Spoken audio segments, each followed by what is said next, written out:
lowsku waxa uu ka mid yahay midhaha faa'iidada badan u leh caafimaadka bani'aadamka. dad fara badan oo Soomaaliyeed waxay jecel yihiin cunista lowska, halka kuwa kalena ay ka qaadaan xaalado xasaasi ah oo aan jeclaysan, balse badiba dadku ay jecel yihiin midhaha lowska inay cunaan. muuqaalkan kooban waxaan ku soo qaadan doonaa faa'iidooyinka caafimaad ee ku jira midhaha lowska. lowsku wuxuu faa'iidooyin badan u leeyahay jidhka bani'aadamka. faa'iidooyinkaasi oo lagu xaqiijiyay cilmi baadhisyo kala duwan waxaa ka mid ah caafimaadka uu u leeyahay wadnaha. lowska waxaa ku jirta saliid aan cufnayn, taasoo faa'iido ballaaran u leh wadnaha sida ay xaqiijiyeen khubarada caafimaadku. wuxuu lowsku la dagaalamaa cudurka dufanka ee loo yaqaano cholesterolka, oo ah subagga fadhiista xididada wadnaha, kaas oo ka hortag u ah xanuunka wadnaqabadka iyo faaliga. sidoo kale lowsku waxa uu faa'iido u leeyahay cudurka macaanka ama sonkorta. daraasad caafimaad oo waqti dhow la sameeyey waxaa lagu ogaaday in lowsku uu yareeyo 22% halista cudurka macaanka ama cudurka sonkorta. sababtana waxaa lagu sheegay inay tahay maado ku jirta lowska oo loo yaqaano manganiis, taasoo muhiim u ah kontaroolka sonkorta jidhka. cunista midhaha lowsku wuxuu ka hortag u yahay dhagaxaanta ku samaysanta xameytida, taasoo badanaa la burburiyo ama xameytida laga saaro qofka marka ay xanuunkaasi asiibo. cudurka kansarka ayaa sidoo kale la ogaaday inuu lowsku wax ka taro. lowska waxaa ka buuxda maado loo yaqaano beta-sitosterol. waxa ay maadadani ka hortag u noqon kartaa burooyinka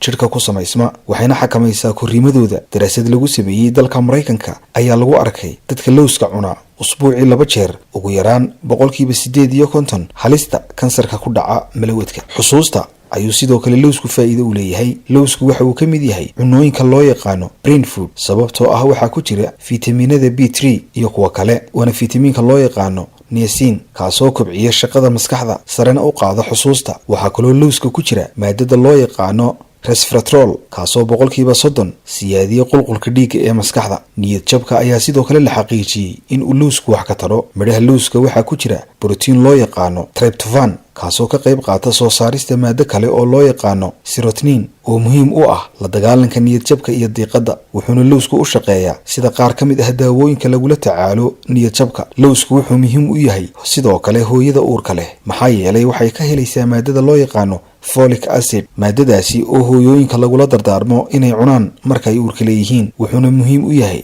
korriimada uurjiifka, sida lagu arkay dhowr daraasadood oo lagu sameeyey hooyooyin lowska cuna. waxaana la arkay in 70% ay ka badbaadaan carruur ku dhalata cilada dhabar furanka. lowsku wuxuu muhiim u yahay lafaha iyo murqaha carruurta koraya, maadaama ay ka buuxaan borotiino kala duwan, waana sababta loogu dardaarmo in carruurta la siiyo. lowsku sidoo kale wuxuu ka mid yahay cunooyinka lagu dhergo, sidaas darteed qofka joogta u cunaa badana dhaqso uma cayilo. lowsku wuxuu muhiim u yahay maqaarka bani'aadamka, wuxuuna yareeyaa laalaabka maqaarka. sababtuna waa fiitamiinada loo yaqaano C iyo E oo ka buuxa lowska, taasoo iyaduna muhiim u ah qanshinsaarka. sidoo kale lowsku wuxuu xoojiyaa jiridda timaha, sidaas darteed wuxuu ka hortag u yahay daadashada tinta iyo bidaarta ragga, gaar ahaan nooca bidaarta ah ee ay keenaan cilladaha hormoonku. ugu dambayn, lowska waxaa ku jira macaadin iyo fiitamiino kala duwan oo jidhka bani'aadamka faa'iido ugu jirto, qofkuna wuxuu ka helaa tamar fara badan. isticmaalka haddaba siyaadada ah ee lowska wuxuu dadka qaar ku keenaa xanuunka loo yaqaano gaaska. dadka qaarna waxa ay ku leeyihiin sidoo kale allergy, taasoo halis gelin karta nolosha qofka. si kastaba ha ahaatee, khubarada caafimaadku waxay ku dhiirigelinayaan dadku haddii aanay cilladahaasi lowsku ku keenaynin inay qaataan xaddi kooban oo ku habboon oo lows ah.